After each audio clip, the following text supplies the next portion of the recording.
They lied to you about money, about happiness, about what it really means to make it. You think a crore would make you happy? 10 crores, 100 crores, 1,000 crores? What if you become a millionaire, a billionaire? What if you become the richest man on the planet? Would you then be absolutely sure of happiness? The truth is, the people who have it all are often the ones most empty inside.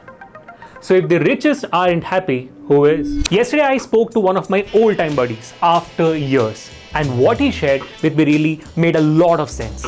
He told me that at the beginning he was running after money as if it's the only thing that ever mattered. And as time passed, he realized that family, good health, a healthy mind, a healthy body, and a debt-free life is what makes you carefree and gives you enough space to realize that happiness is much more than just money in the bank. And I wonder if it's true for all of us, even you. What if chasing more steals more than it gives? And here's a brutal truth. 90% of Indians will never even earn enough to chase that dream.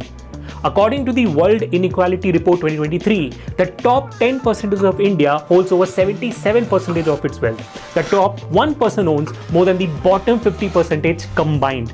And then there's you. Do you consider yourself a part of the 10%? If yes, what are you doing watching this video?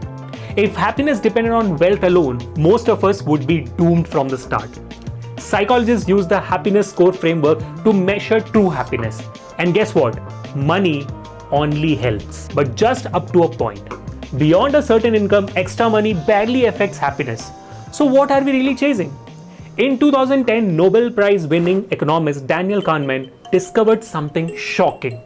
He found that once you earn about $75,000 a year, making more money does almost nothing to increase your day-to-day happiness. In 2021, another research paper found that happiness from money depends on different levels of emotional well-being.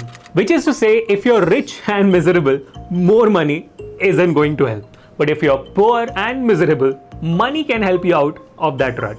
But even that number has a hidden curse.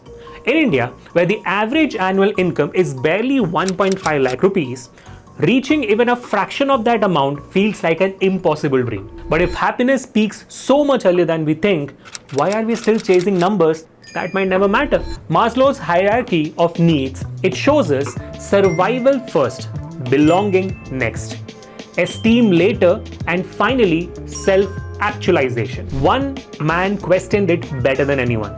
Happiness is also a choice. If you're so smart, how come you aren't happy? How come you haven't figured that out? More zeros in your bank account won't make you smile any wider, sleep any deeper, or love any harder.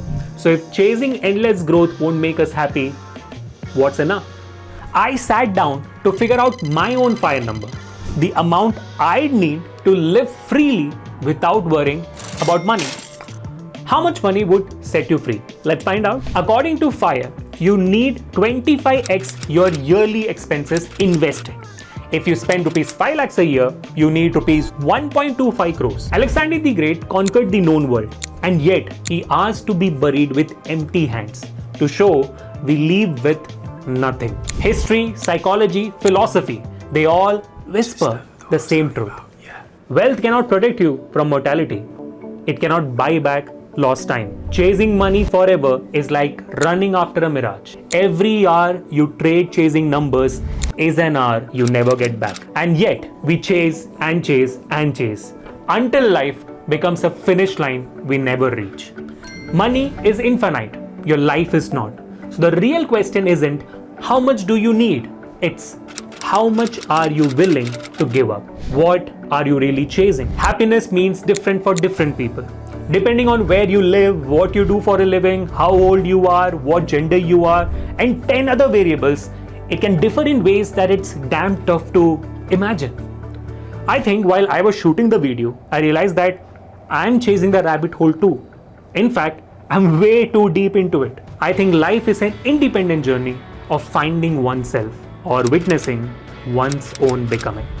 All I can tell you is if you genuinely, seriously, and honestly begin looking for it, it might as well start looking for you too.